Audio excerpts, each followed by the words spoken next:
కొన్ని గ్రీటింగ్స్ తెలియజేస్తారు. దయచేసి మనమందరం విందాం. రండి sister, come.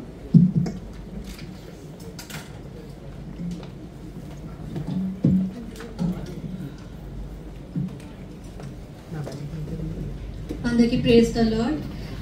Satish, Swapna, thank you so much for making us part of your happiness today. Thank you for inviting us over here. So ఈ రోజు నేను అందరికీ తెలిసిన వర్సే చెప్తాను. Proverbs 22:6 తెలుగులో ఎవరైనా చదవండి. ఇంగ్లీష్లో కూడా చదువుతాను. నా వెనకాల కూర్చున్న వాళ్ళు నా తెలుగులో మాట్లాడలేదు విన్నాను నేను. Train up a child in a way he should go, even when he is old he will not depart from it. వాడిలో నడవలసిన త్రోవను వాడికి నేర్పుము, వాడు పెద్దవాడైనప్పుడు దాని నుండి తొలగిపోడు. Thank you sister. సో మనం ఇదంతా మనకి అందరికి బై హార్ట్ అయిన వర్స్ అయింది, మనకి బాగా తెలుసు. మనం పిల్లలకి చిన్నప్పటి నుంచి అన్ని బాగా నేర్చుకుంటున్నాం. యాక్చువల్లీ పిల్లలు బాబు పుట్టక ముందే బాబు పుట్టక ముందే నేను చెప్పేస్తున్నాను. సో ఒక 2 months ఉన్నాయి కాబట్టి ముందే చెప్పేస్తున్నా. సో మనం పిల్లలకి ఎన్నో నేర్పిస్తాం పిల్లలకి. అది ఇప్పుడు వాళ్ళకి బెనిఫిట్ ఇప్పుడు కనిపించకపోయినా ఫ్యూచర్లో వాళ్ళు పెద్దలు అయ్యాక వాళ్ళు బెనిఫిట్ డెఫినెట్గా మనకి తెలుస్తుంది. అలాగని వాళ్ళు ఏమీ తప్పు చేయరని కాదు, వాళ్ళు తప్పు చేస్తారు. ఒక ఏజ్ వచ్చాక వాళ్ళు రిబెలియస్గా మారుతారు, వాళ్ళు మనకి దూరంగా వెళ్తారు, వాళ్ళు ఇష్టం వచ్చిన పనులు వాళ్ళు చేయాలనుకుంటారు. అది ఒక ఏజ్, ఒక స్టేజ్ అంతే అది అలాగా. కానీ అలాగని వాళ్ళు మనం నేర్పించినవి ఎప్పుడు కూడా మర్చిపోరు. అదే వాళ్ళు పెద్దోళ్ళు అయ్యాక ఒక మంచి పొజిషన్ వచ్చాక ఏదో టైంలో వాళ్ళకి ఆ మాటలు గుర్తొస్తాయి. సో మనం ఎప్పుడైనా వాళ్ళకి టైం తీసుకుని, మిత్రో జాబ్ చేస్తున్నారు కాబట్టి కొంచెం టైం తీసుకుని నేను బిజీ అనకుండా కొంచెం టైం తీసుకుని ఇద్దరు బేబీకి ఇచ్చారంటే, టైం ఇచ్చారంటే ఇప్పుడు మీకు బెనిఫిట్ కనిపించకపోవచ్చు కానీ ఫ్యూచర్లో కనిపిస్తుంది. మా డాడీ 82 years. ఇంటికి వెళ్ళినప్పుడల్లా, ఇండియా వెళ్ళినప్పుడల్లా నన్ను అడుగుతారు సండే స్కూల్లో ఏం నేర్పిస్తున్నావమ్మా అని. సో చెప్తాను అనమాట. సో డిస్కస్ చేస్తాం, కాసేపు డిస్కస్ చేస్తాం. ఆయన చెప్తారు, ఆయన 82 ఇప్పుడు.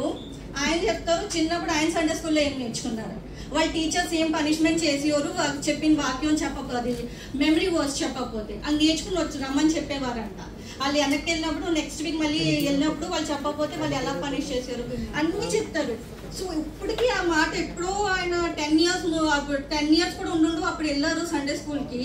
అలాంటిది ఇప్పుడు 82 అయినా సరే ఆయనకు అన్నీ గుర్తున్నాయి, అన్నీ చెప్తున్నారు. సో అలాగే మన పిల్లలు కూడా ఏది కూడా మర్చిపోరు.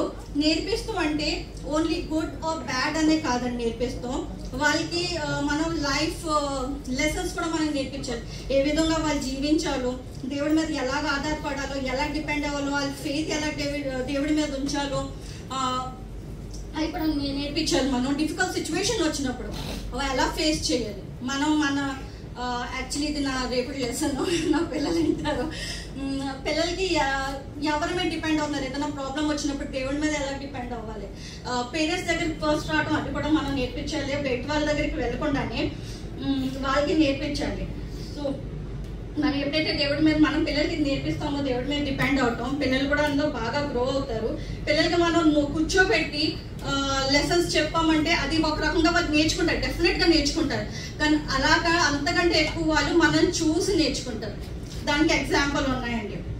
ఇప్పుడు ఎక్కడైనా అమ్యూజ్మెంట్ పార్క్ వెళ్ళారంటే అక్కడ మీకు డిస్కౌంట్ దొరుకుతుంది, లేకపోతే కన్సెషన్ ఉంది ఇఫ్ యూఆర్ బిలో 12 years అన్నారండి. మన పిల్లోడేమో 13 years. మనం ఏం చేద్దాం, యూజువల్గా ఇండియన్ మెంటాలిటీ నువ్వు 12 years అని చెప్పేసి మనకి డిస్కౌంట్ దొరుకుతుంది, కన్సెషన్ దొరుకుతుంది. ఈ మనకి చిన్నగా అనిపించవచ్చు. ఎవరన్నా టెలికాలర్ ఫోన్ చేసినట్టే క్రెడిట్ కార్డ్స్ కోసం చాలా కాల్స్ వస్తాయి, మాకైతే చాలా వస్తాయి. సో కాల్స్ అలా మీ అందరికి కూడా వస్తాయి. కాల్స్ వచ్చినప్పుడు ఏం చెప్తాం, ఏదో రీజన్ చెప్పి, ఎందుకంటే వాళ్ళు ఒప్పుకోరు పెట్టరు ఫోన్ తొందరగా, ఏదో రీజన్ ఏదో అబద్ధం చెప్పేసి పెట్టేస్తూ ఉంటాం. మనకి అన్ని చిన్నగా అనిపించవచ్చు విషయాలు, కానీ ఇది పిల్లల లైఫ్ మీద చాలా పెద్ద ఇంపాక్ట్ వదులుతుంది. వాళ్ళు ఎంతో నేర్చుకుంటారు. వాళ్ళు కూర్చుని మనం నేర్పించే దానికన్నా మనం చూసి వాళ్ళు చాలా నేర్చుకుంటారు. సో మన లైఫ్ ఎలా ఉండాలి, మీ ఇద్దరు బేబీ పుట్టాక మీరు ఎలా ఉన్నారు, ఇప్పుడు మీరు ఒక్కరే ఉన్నారు, మీ మాటలు ఇద్దరే వింటున్నారు. బేబీ పుట్టాక డెఫినెట్గా అన్నీ వింటారు. మా సండే స్కూల్లోని పిల్లలు చిన్నగా ఉన్నప్పుడు రాయను చేస్తాను, బాగా చిన్నప్పుడు. ఇప్పుడైతే కూర్చుంటున్నారు చక్కగానే. ఏమైనా చదివిద్దామో నేర్పిద్దామంటే కూర్చునేవారు కాదు, పగలేడుతూ ఉండేవారు. అలాగే ఏదైనా మంచి క్వశ్చన్ అని అడిగినా పిల్లల్ని డైవర్ట్ చేయటని, మీ హాబీ ఏంటి, లేకపోతే మీకు ఏమి ఇష్టం, ఈ ఫస్ట్ ఆన్సర్ చేసాను రాయని ఇచ్చేవారు. సో వాళ్ళ ఇయర్స్ నా మీదే ఉంటాయి. సో అలాగే మీ పిల్లల ఇయర్స్ కూడా మీ మీదే ఉంటాయి. చూస్తూ ఉంటారు. మీరు ఎలా ఒకరినొకరిని ఎలా ట్రీట్ చేస్తున్నారా, ఒకరితో ఒకరు ఎలా మాట్లాడుతున్నారా, మనం ఒకసారి నోట్తో చెప్పకపోయినా మన బిహేవియర్ ఎలా ఉన్నదో. సో అవన్నీ మీరు నేర్చుకోవాలి. సో 2 years బ్యాక్ నాకు యాక్చువల్లీ సతీ స్వప్న కోసం ఏం చెప్పాలంటే ఫాస్ట్గా చెప్పమంటే నాకు అది గురించి తెలియదు అన్నాను, కానీ ఈరోజు నాకు చాలా తెలుసు.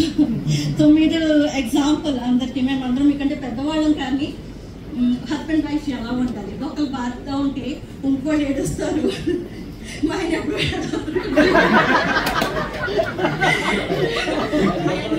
చెప్తా ఉంటాను వాళ్ళు చూసి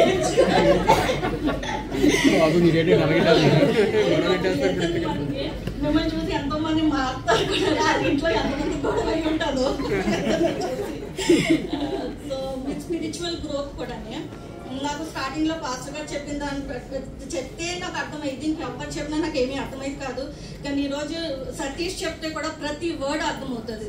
తనకి స్పిరిచువల్ గ్రోత్ అంత ఎక్కువ వచ్చింది, దేవుడే మాట్లాడుతున్నట్టుగా ఫీలింగ్ వస్తుంది తను మాట్లాడుతున్నప్పుడల్లా. తను చేస్తున్నప్పుడు తన బిజీ లైఫ్లో బిజీ షెడ్యూల్లో తను దేవుడికి టైం ఇచ్చినప్పుడు మనం ఇవ్వలేమా అనిపిస్తుంది, మనం కూడా ఇవ్వగలము.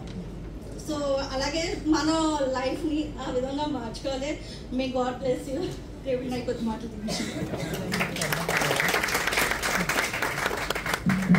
థ్యాంక్ యూ సిస్టర్, చక్కగా చెప్పారు. మా నవీన్ గారు మాత్రం మిమ్మల్ని ఎడవపోయినా ఆయన చాలా ప్రేమగా చూసుకుంటారు. ఆయన ఏమంటే నేను మాత్రం ఒప్పుకోను. లేడీస్ మీకు కూడా చెప్తాను, ఎవరికైనా నవీన్ గారు ఎవరేమన్నా ముందు నేనే ఉంటాను.